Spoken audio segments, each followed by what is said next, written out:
I'm sitting in front of a bookshelf for the first time in a while. Hello! Today I'm going to be doing a book review of a book that I just finished a couple of days ago and absolutely fell in love with. I have not been able to stop thinking about it since I finished it, and it has quickly become my favorite book that I've read so far this year, and that is Swimming Lessons by Claire Fuller. This is a book that I actually got in one of my Book of the Month boxes. I believe it was my December Book of the Month, and I waited until May to read it, but I'm so glad that I finally got around to it because I absolutely loved it. Swimming Lessons follows the Coleman family. Gil is a writer and a teacher, and Ingrid was his student. 12 years before the beginning of the novel, Ingrid has mysteriously disappeared, and everyone in their village kind of just assumes that she's dead. They think that she may be drowned in the sea near their house, but Gil has never really fully believed that his wife was dead. He thinks that maybe she just disappeared or ran away, but he never thinks that she's dead.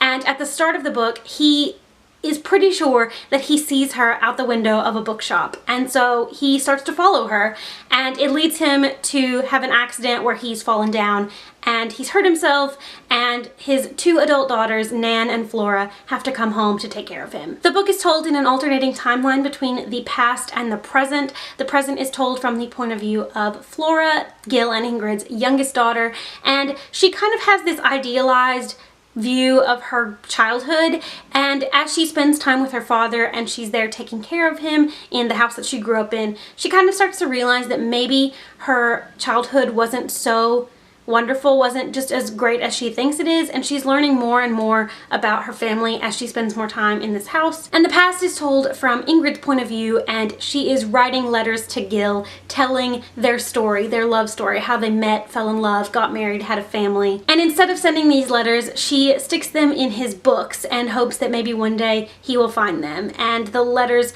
go all the way up until Ingrid's disappearance. This book was just so compelling, and it was so compulsively readable. From the synopsis, it kind of sounds like it might be a little bit of a mystery thriller type of story, but it is definitely not that. It is a much quieter story. It's more of a family drama, and it's kind of a little bit of a coming-of-age story for Flora, and I really enjoyed it. I actually listened to this book on audio, and the audiobook was just full of so much atmosphere and mystery that I had to keep listening because I wanted to find out what was going to happen next.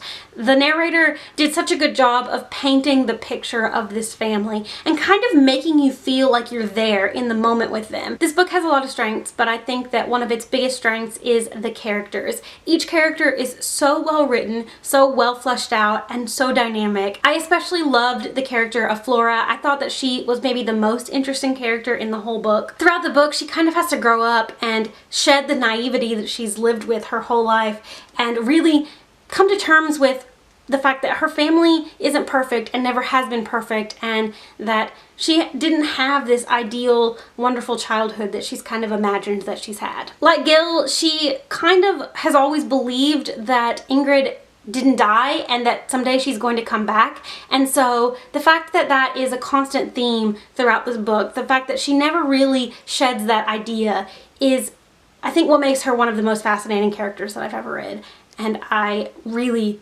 enjoyed her journey from start to finish. But I really think the best part of the book was the letters that Ingrid was writing to Gil, telling their love story, telling exactly what happened to them. I loved seeing it unfold. I liked seeing where they started and where they ended up, and I liked knowing that this was Ingrid's idea of their relationship, and maybe it wasn't the most accurate portrayal of the dynamics of their relationship, but it was how Ingrid perceived it to be, and I think that that was such an interesting and very well done feature of the book. Neither Gil or Ingrid is a particularly likable character, but they're both so interesting, and their dynamics with each other really kept the story moving forward, and it kept me wanting to know what was going to happen. I wanted to get to the point where we got to find out exactly what happened. This book has easily become my favorite book of 2017 so far. I know that there are some criticisms of this book. I know that there are some people that maybe don't like the writing as much or think that the characters aren't quite as dynamic,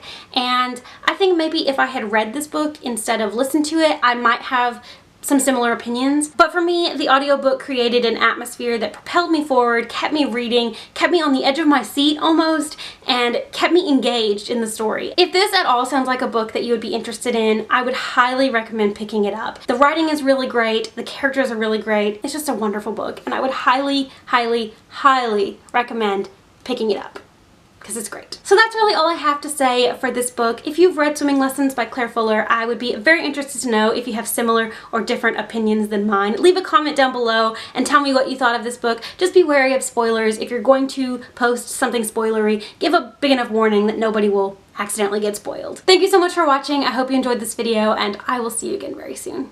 Bye!